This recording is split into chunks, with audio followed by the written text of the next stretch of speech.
दिया। तो ऐसे तमाम बयान सोशल मीडिया पर मौजूद है। अनुराग ठाकुर, प्रवेश वर्मा, तमाम ये साध्वी संसद के अंदर रमेश पिथौड़ी जैसा सांसद मुल्ला जैसे शब्दों का इस्तेमाल करता है।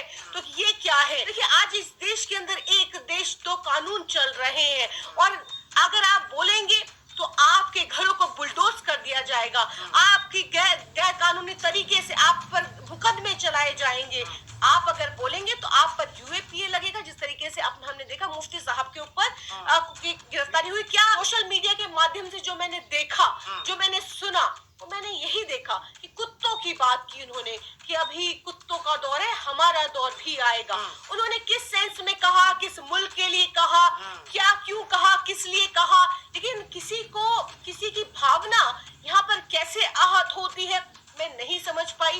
उनकी गिरफ्तारी हो गई, किसकी भावना आहत हुई? सुरेश चौहान, रमेश बिधुरी, ઠાકુર અને ભારતીય જનતા પાર્ટીના રામગીરી અને એવા અનેક ભાજપના ઉગ્રવાદીઓ ખતરનાક બયાનો આપે છે. એમની સામે કોઈ કાર્યવાહી નહીં. અને અમારા મુફ્તી સલમાન સાહેબ ખાલી એક શેરો શાયરી બોલી તો આ ગંડુ રાજા એમની ઉપર કેવા કેવા કાયદા ફિટ કરી દીધા. આ દેશમાં એક દેશમાં બે કાયદા ચાલે છે. બે કાયદા નહીં, આ બેને કીધું ને બે કાયદા ચાલે, પણ બે કાયદા નથી ચાલતા.